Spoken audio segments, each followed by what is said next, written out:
É muito fácil criar amuletos para satisfazer a nossa própria vontade. É muito fácil nós criarmos um Jesus para seguir que não é o Jesus da Bíblia. Se você quiser saber um pouco mais a respeito disso, fique comigo até o final desse vídeo aqui no Bible Shock.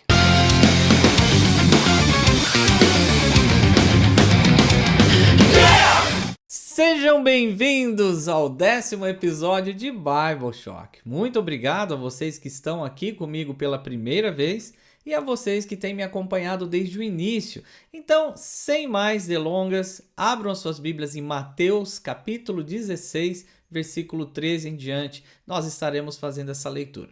Então, segue lá comigo. No versículo 13. Chegando Jesus à região de Cesareia de Filipe, perguntou aos seus discípulos: Quem os homens dizem que o Filho do Homem é? Eles responderam: Alguns dizem que é João Batista, outros Elias e ainda outros Jeremias ou um dos profetas. Então você vê que Jesus ele pergunta aos seus discípulos quem o povo está dizendo que ele era, porque Jesus estava vindo, provavelmente fazendo muitos milagres, pregando de uma maneira diferente, onde estavam cativando aquele povo, aquela multidão, e começaram a seguir a ele. Por quê? Por causa desses milagres, por causa dos feitos que Jesus estava realizando, e até mesmo a forma de Jesus falar, que provavelmente confortava seus corações. Eles estavam à espera de um Messias, há muito tempo, ainda assim eles não viam que Jesus era o Messias. Tanto é que aqui no texto eles falam, olha, ele é Elias, ou ele é Jeremias, ou João Batista. Então eles viam Jesus como um profeta, ou com alguém enviado de Deus, ou até representação desses profetas antigos ali. E o que isso traz de pensamento para mim e para você hoje? É que o povo não via quem Jesus era de verdade, por mais que o estivessem seguindo. Então o povo estava seguindo Jesus, estavam vendo os milagres acontecer, estavam ouvindo Jesus falar e não reconhecia Jesus. E eu quero dizer que muitas vezes, dentro do nosso contexto de hoje, dentro da vida cristã, isso tem acontecido muito fortemente. Porque nós, às vezes, acabamos seguindo a Cristo, estamos indo à igreja, nós estamos cultuando e tudo mais, mas será que no nosso coração nós estamos realmente entendendo quem é Jesus? Ou nós estamos tendo uma percepção daquilo que nós gostaríamos que Jesus fosse? Porque para aquela multidão, para aquele povo, era isso. Trazia algum certo de conforto, Quem foi Elias? Elias realizou também milagres, Elias, ele desafiou os profetas lá de Baal. Então, quando a gente vê eles fazendo essas comparações de Jesus Cristo, é porque eles estavam esperando algo daquele homem, que eles estavam criando uma perspectiva sobre Jesus, Então eles criaram essa perspectiva a respeito de Jesus e eles estavam baseando a fé neles, a vida deles e até mesmo seguir este homem pensando que ele era algo que ele não era.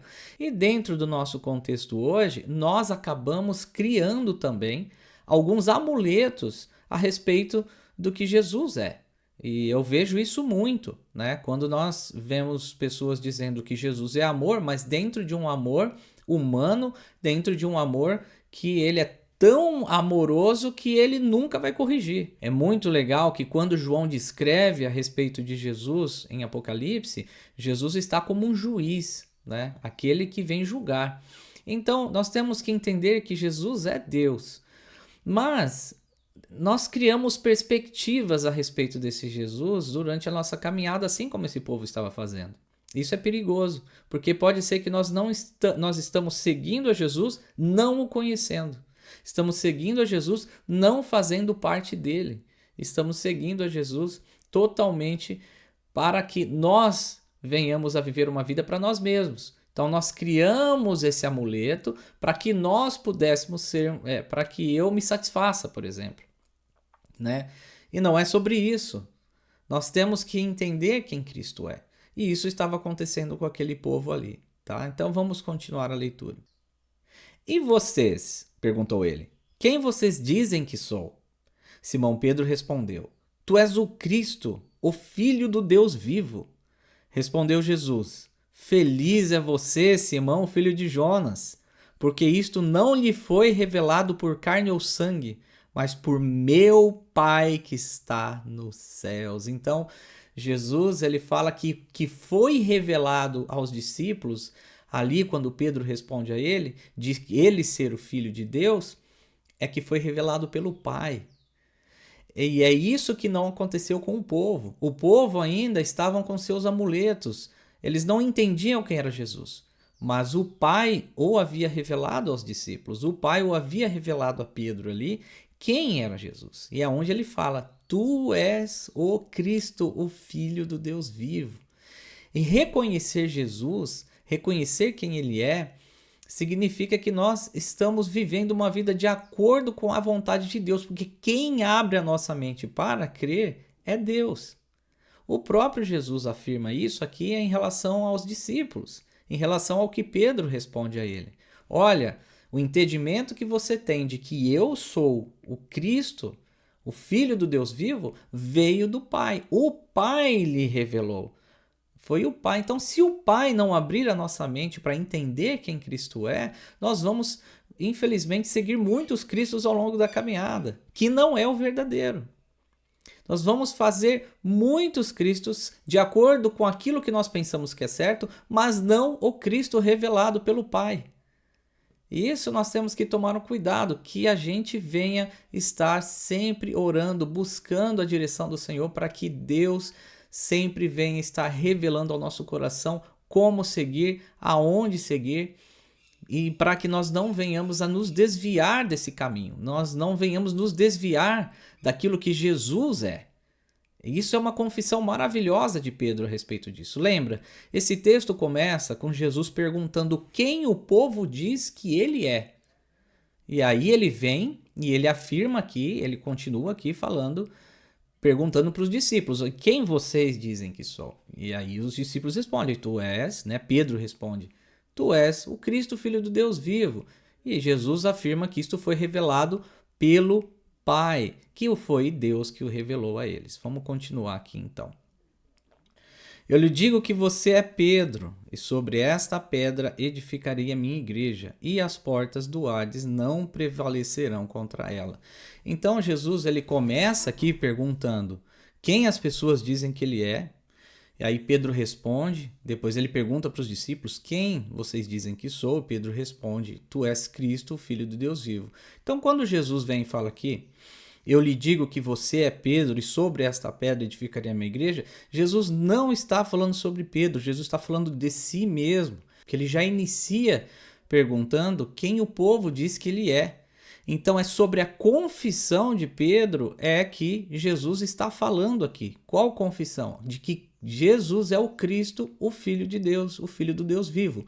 É sobre esta confissão de Pedro que a igreja seria estabelecida, ou seja, a rocha que Jesus está falando é ele mesmo, sobre essa confissão, e que a igreja seria erguida sobre a confissão de que Cristo é o Filho do Deus vivo, que ele é o Senhor da igreja. E as portas do inferno não prevalecerão contra ela. Ela quem? A igreja estabelecida em Cristo.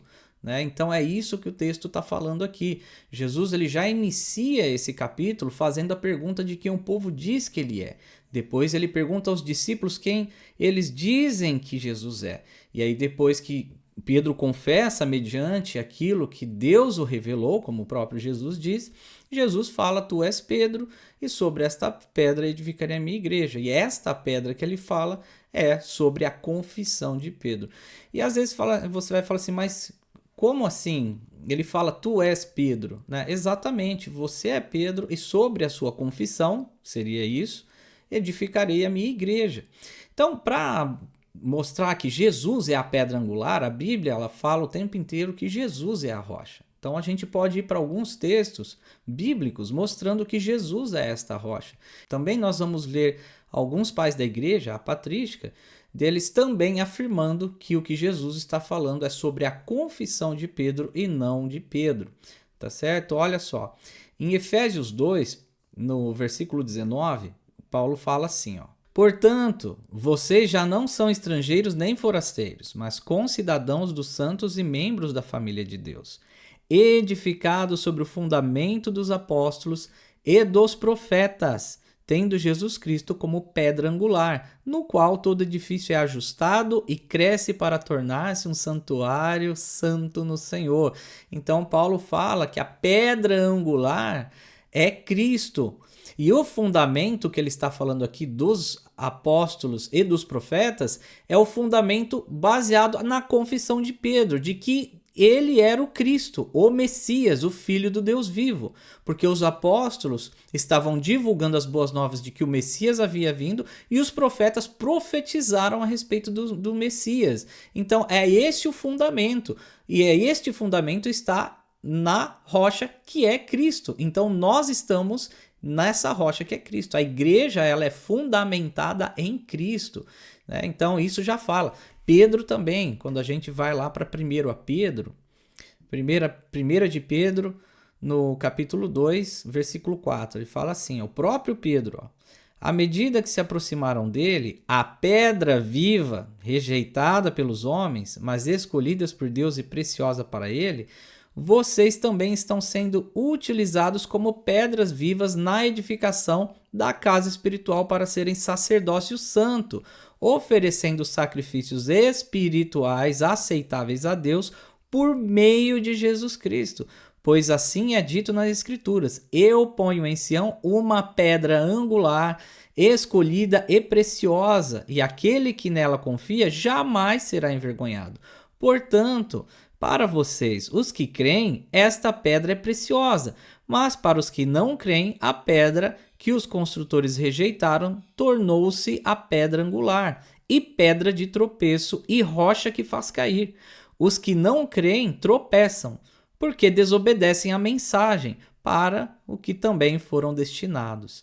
Então, olha só, Pedro afirma que a pedra angular é Cristo. Pedro afirma que aquele que crê em Cristo, ele está salvo. E aquele que não crê, tropeça. Aquele que não crê, não será salvo. Então, é simples. O próprio Pedro assume que essa rocha é Cristo, né? E quando a gente olha dessa maneira, tem outra passagem que fala a respeito desse mesmo texto, que é em Lucas, Lucas capítulo 9, se eu não me engano. E Lucas, ele vai descrever essa história e ele não vai citar esse momento. Ele vai falar da história de que Jesus faz a pergunta, quem o povo diz que eu sou, e depois ele vai direto para a conversa que Jesus terá com os discípulos, falando de todas as coisas que aconteceria com ele, que ele teria que sofrer, que ele teria que padecer e que ele ressuscitaria. E Lucas não cita nem essa parte, né? Por quê? Porque não era de importância, de repente, para Lucas citar isso, porque eles não pensavam dessa forma. Eu acho que eles entendiam realmente que Jesus estava falando sobre ele mesmo, sobre o fundamento, que é o próprio Jesus Cristo. Quando a gente vai também para 1 Coríntios 10, de 3 a 4, está escrito assim, ó: todos comeram do mesmo alimento espiritual e beberam da mesma bebida espiritual, pois bebiam da rocha espiritual que os acompanhava, e essa rocha era Cristo. Então, mais uma vez, Paulo aqui também falando que a rocha é Cristo. Toda vez que fala sobre a rocha na palavra, principalmente no Novo Testamento, e sobre fundamento, está falando que Cristo é essa rocha. Por isso que não há espaço para dizer que Pedro era essa rocha que a igreja seria edificada. Nós vamos ver aí os pais da igreja, muitos deles também acreditavam que Jesus não estava falando de Pedro, e sim da confissão de Pedro. Eu vou ler alguns aqui para vocês. Santo Agostinho, por exemplo. Pois Petra, a rocha, não é derivada de Pedro, mas Pedro de Petra. Assim como Cristo não é chamado assim do cristão, mas o cristão de Cristo. Pois, por isso mesmo, o Senhor disse: sobre esta pedra edificarei a minha igreja. Porque Pedro disse: tu és o Cristo, o Filho do Deus vivo. Sobre esta pedra, pois, disse ele, que tu confessaste, edificarei a minha igreja. Pois a rocha, Petra, era Cristo. E isso a gente vê em 1 Coríntios, que eu acabei de ler aqui, que ele cita, inclusive, esse mesmo texto. E sobre este fundamento foi também edificado o próprio Pedro, porque ninguém pode lançar outro fundamento além do que está posto, o qual é Cristo Jesus. E isso nós vemos também em 1 Coríntios 3:11. Isso nós vemos em Agostinho de Hipona, Tratado sobre João, Tratado 124, capítulo 5. Então, Agostinho de Hipona também pensava dessa maneira, de que não é sobre Pedro, mas sim sobre a confissão de Pedro. Vamos à leitura para outro pai da igreja, mais um na patrística. Hipólito de Roma. Hipólito de Roma fala assim, exatamente verdadeiro para sua natureza.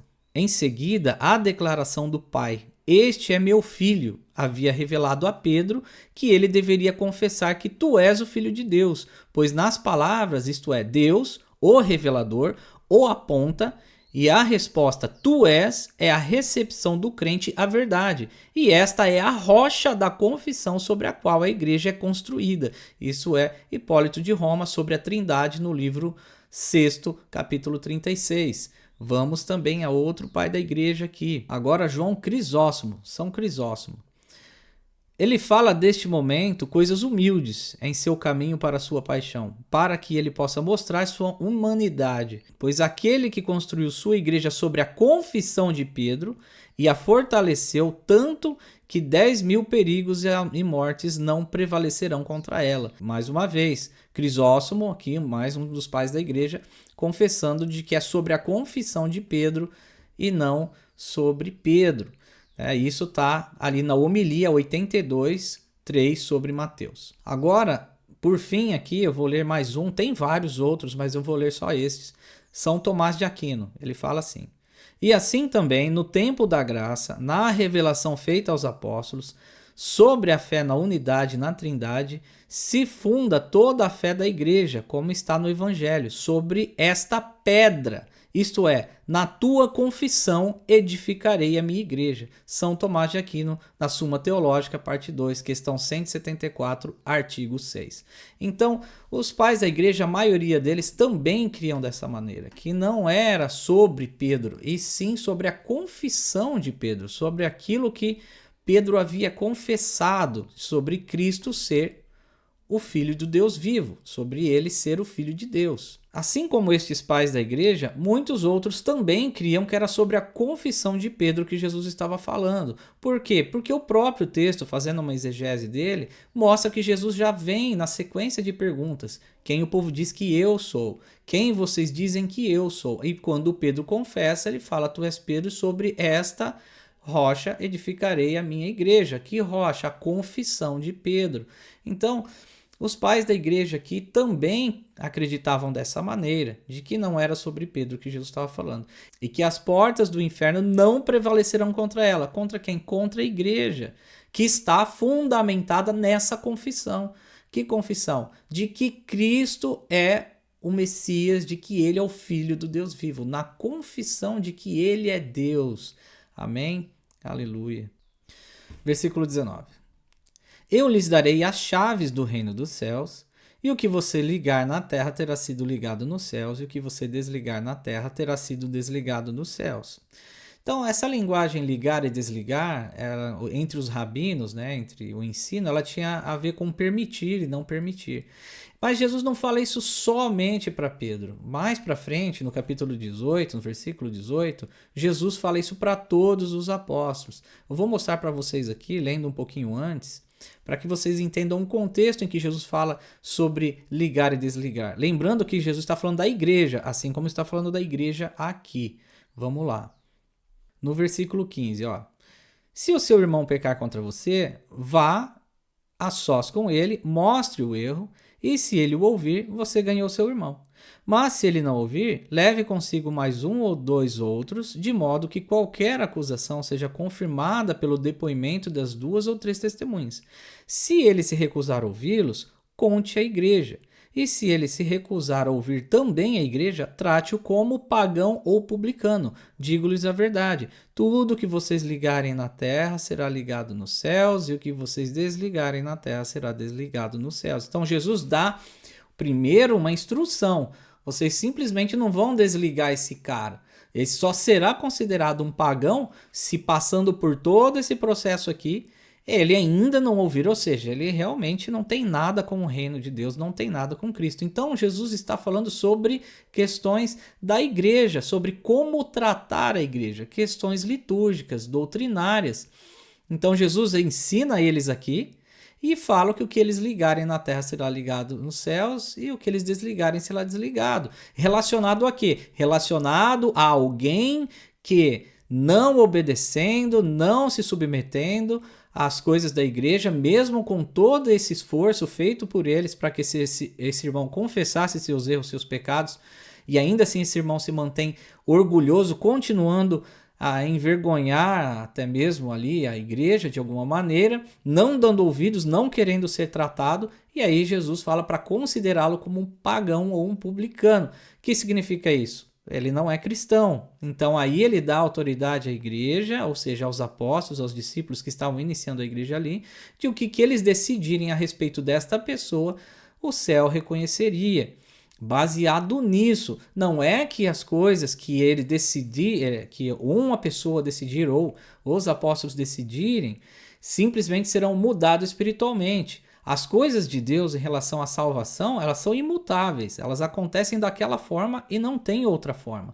Tanto é que este caminho que Jesus está ensinando eles aqui é para mostrar que essa pessoa não teve uma conversão. Então, o caso deles considerarem eles um pagão ou não, aí cabe a eles, e ali Jesus disse que o céu atenderia dessa maneira. Então é sobre isso que está falando tanto naquele texto anterior quanto neste aqui.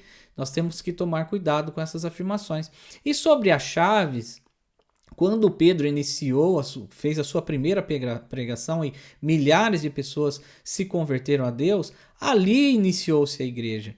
E ali iniciou-se todo o processo. E Jesus estava falando sobre isso, né? Pedro foi aquele que fez a pregação, que abriu a porta e as pessoas se converteram e a igreja começa ali. Né? É muito lindo isso, de ver como Deus vem trabalhando na vida desses discípulos, tornando estes homens simples em homens que mudaram a história. Continuando, no versículo 20. Então advertiu seus discípulos que não contassem a ninguém que ele era o Cristo. Desde aquele momento, Jesus começou a explicar aos seus discípulos que era necessário que ele fosse para Jerusalém e sofresse muitas coisas nas mãos dos líderes religiosos, dos chefes, dos sacerdotes e dos mestres da lei, e fosse morto e ressuscitasse ao terceiro dia.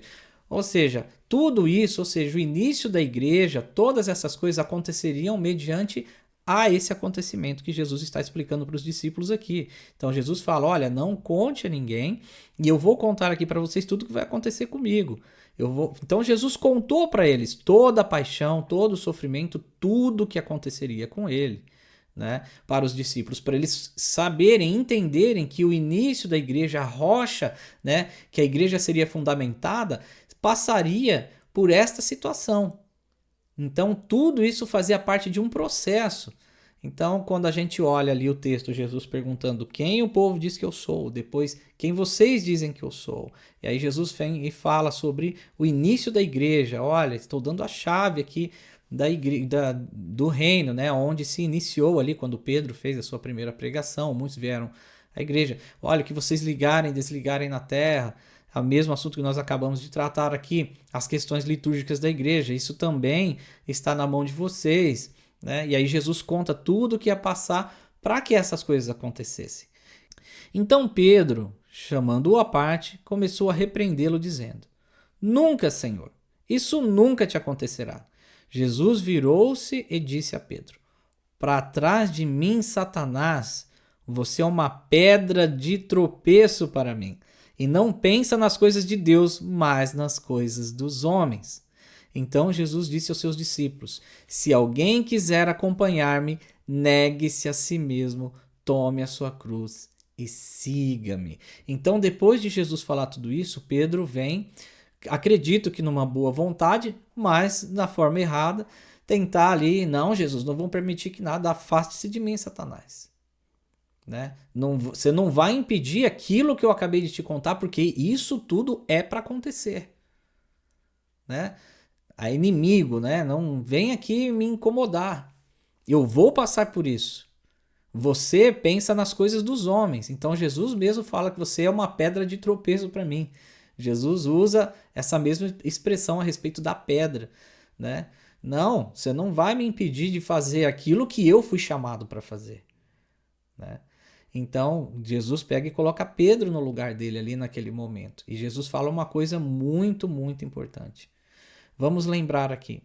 Jesus lá no início, mais uma vez, perguntando para a multidão quem a multidão disse que era. A multidão achava que Jesus era várias coisas, menos o que ele era. E isso não é muito diferente dos nossos dias de hoje. Nós temos muitas pessoas com visões muito diferentes do que Jesus realmente é.